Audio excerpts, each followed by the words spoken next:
Hello everyone, Charles Watts here, the Arsenal correspondent at Goal, joining you on match day Thursday morning. Arsenal in action later tonight at Old Trafford against Manchester United. Big game for Arsenal, chance to move into the top four, because results elsewhere, let's face it, have been pretty good in the last couple of days. Arsenal currently sitting fifth. West Ham yesterday drawing 1-1, conceded a late goal against Brighton, so they only picked up 1 point. If Arsenal win tonight, they go 2 points clear of West Ham into fourth. And Wolves drop points. Brighton, who are seventh at the moment, drop points. Leicester drop points.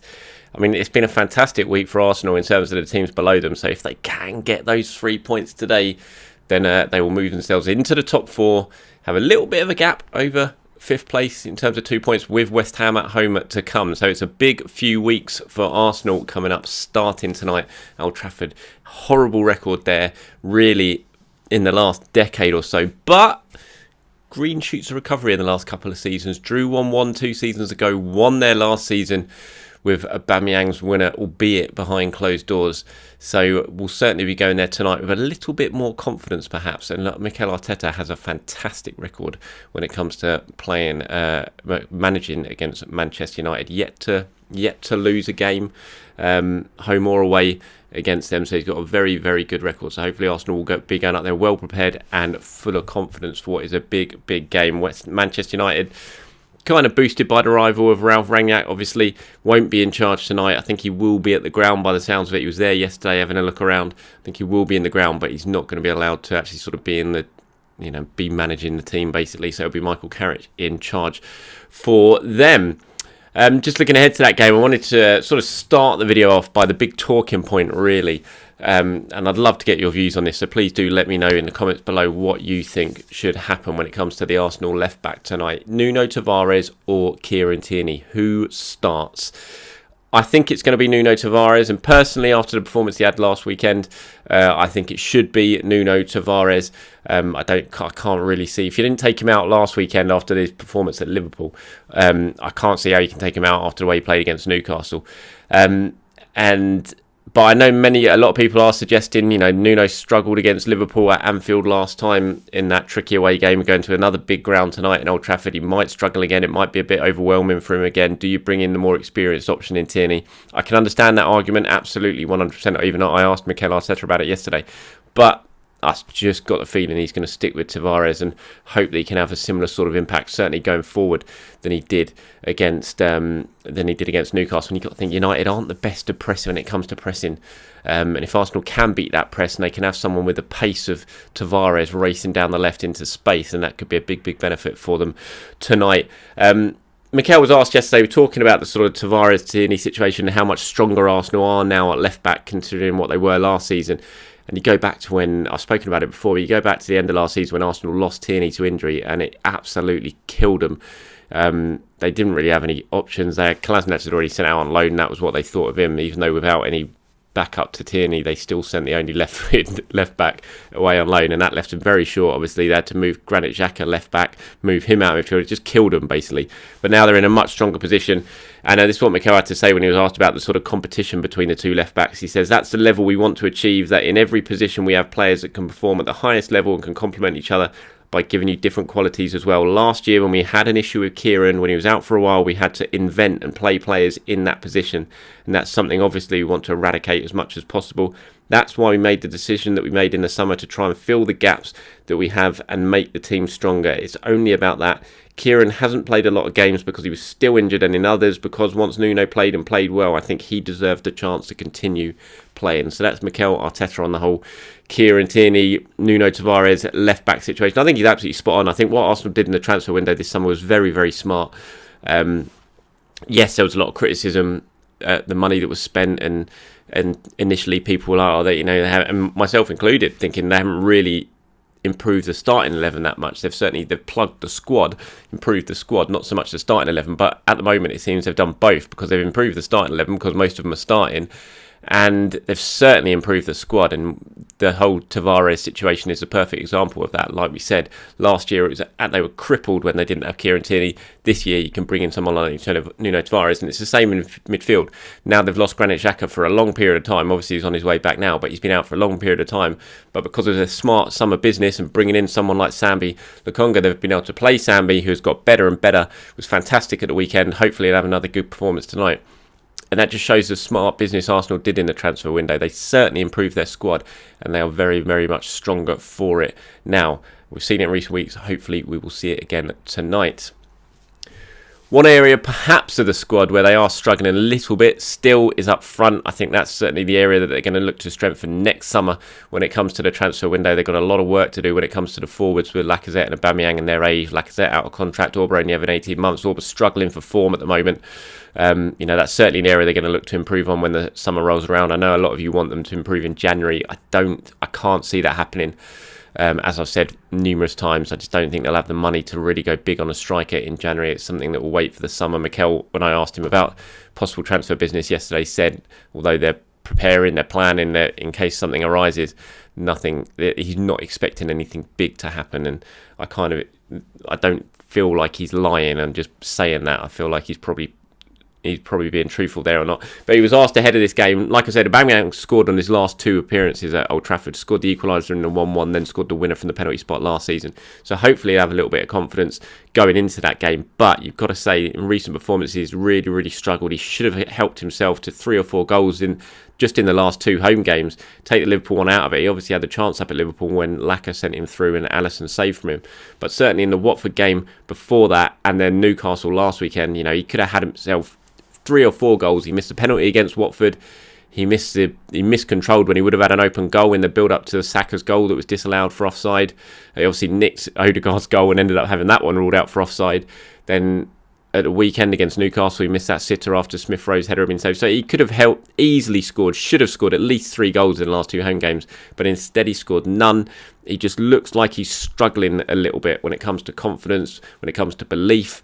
And he had a really good start to the season, Aubameyang, but just when the opportunities arriving, he's not taking them. And that is a little bit of a worry. And this is what Mikel says. He said, to put the ball in the net or not can be the difference of millimetres or by a second. Auba has that capacity and he hasn't lost that capacity. What he cannot lose is the rest of his game. He cannot think, I'm going to do a little bit less of that now to score more goals. It doesn't work like that. It works the opposite way round because he had 4 opportunities to put the ball in the net. What he's saying there is that even if he's struggling for form, which he is clearly at the moment, clearly struggling a little bit for confidence in front of goal, what he can't do is stop chasing. He can't stop working. He can't think, right, I'm going to just stay in and around the middle of the goal and hope the ball falls to me so I can score, and just forget his other responsibilities, which we know are so important to Mikel Arteta when it comes to the forwards in terms of pressing, winning the ball back, putting pressure on defenders. And that's the message Arteta, I felt, was really sending out to Aubameyang. Then it was like, look, I'm going to continue to play you because I do think he'll start tonight. I'll probably continue to play you, but what you've got to show me, even if you're not scoring goals, is you are continuing to work. And he pointed, Mikel, to an example in the Newcastle game when he was asked about Aubameyang sort of pressing, and there was an instant in Newcastle game. It was just before one of the goals when Auba chased down the defender. He won it. I think the ball ended up, he deflected it out for a throw-in basically and kept Newcastle in their own half. And you saw Arteta in the sidelines really sort of punching the air and clapping. You could see how happy he was that Auba had done that. And Mikel was asked about it at his press conference yesterday. Why did that please you so much? And he said, that sort of thing is non-negotiable. Our front players have to put people on the ball under pressure every single time. That moment changed the momentum of the game a little bit because a few minutes later we scored the goal again in another high-press situation. That's what I demand. So he's telling Auba there, it's a message, definitely, you keep working. Even if you're not scoring, just keep working. And you still did something good at the weekend against Newcastle. You still made that moment happen that led up to a goal a couple of minutes later by keeping Newcastle under pressure and making sure they didn't get out. And I think that is the key. I think ultimately that's why I think Arsenal are going to improve on their forwards line in the summer, is because I think Auba's doing it pretty well at the moment. Lacazette, when his fitness keeps himself up, he can do it pretty well. But ultimately, I just don't think Arsenal have the best when it comes to pressing, certainly in the striker position. I think Mikel's going to want to improve that in January. But for now, it's Auba, and you have to say he is doing it well. Although he's not scoring goals, he is pressing well. and that's what Arteta wants him to continue. Right, quickly before I sort of end, I'll do my predicted 11 obviously at the end of this video. A couple of things I want to talk about. Eddie Nketiah's contract rejected, another one. Sky Sports and The Athletic, James over The Athletic reported it yesterday. That's about the third one I think he's rejected in the last year. No surprise, he's not going to stay. I can see why Arsenal are still offering him and trying to get him to put pen to paper. I don't think it's because they see him as a long-termer at Arsenal. It's more that they want to try and protect their value, protect their investment, have him under contract so they can sell him and get a bit of money for him. But ultimately now it looks like they're not going to be able to.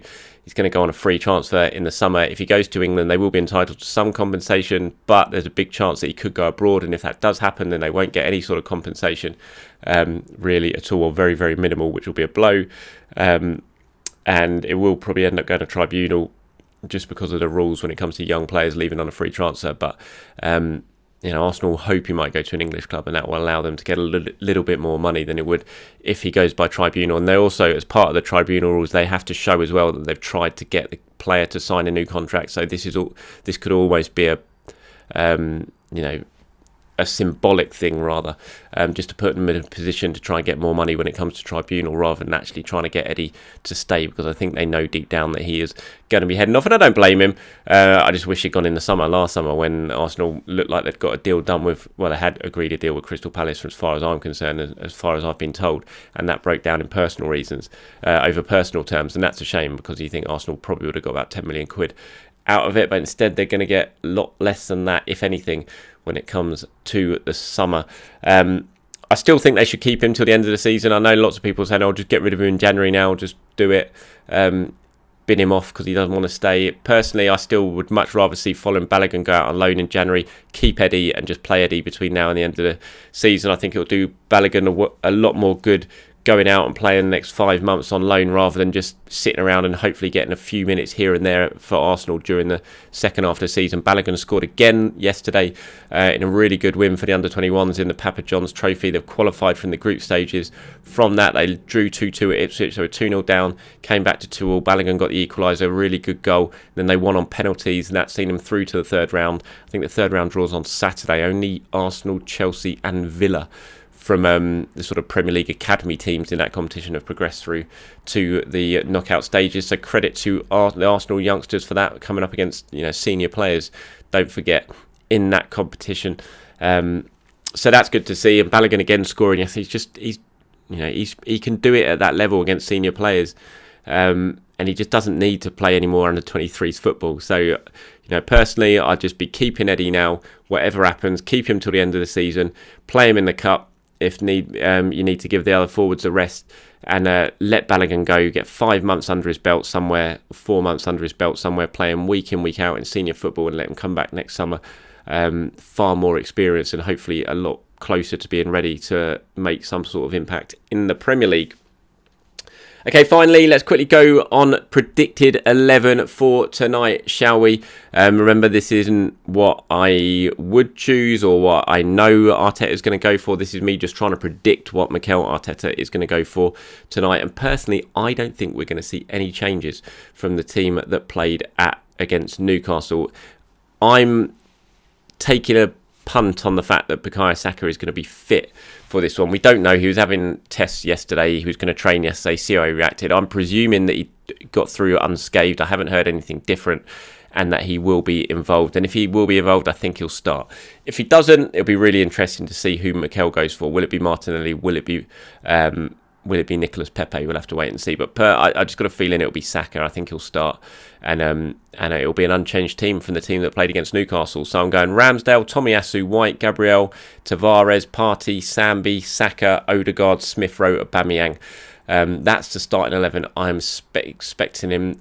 There's a chance maybe he brings Lacazette back in for Aubameyang, for Odegaard. I mean, he could even play Lacazette for Aubameyang, given Aubameyang's form recently. But I just think it'll be the same as Newcastle game. So once again, Ramsdale, Tomiyasu, White, Gabriel, Tavares, Partey, Sambi, Saka, Odegaard, Smith Rowe, Aubameyang. That is my Arsenal starting 11, predicted Arsenal starting 11 for tonight's game at Manchester United.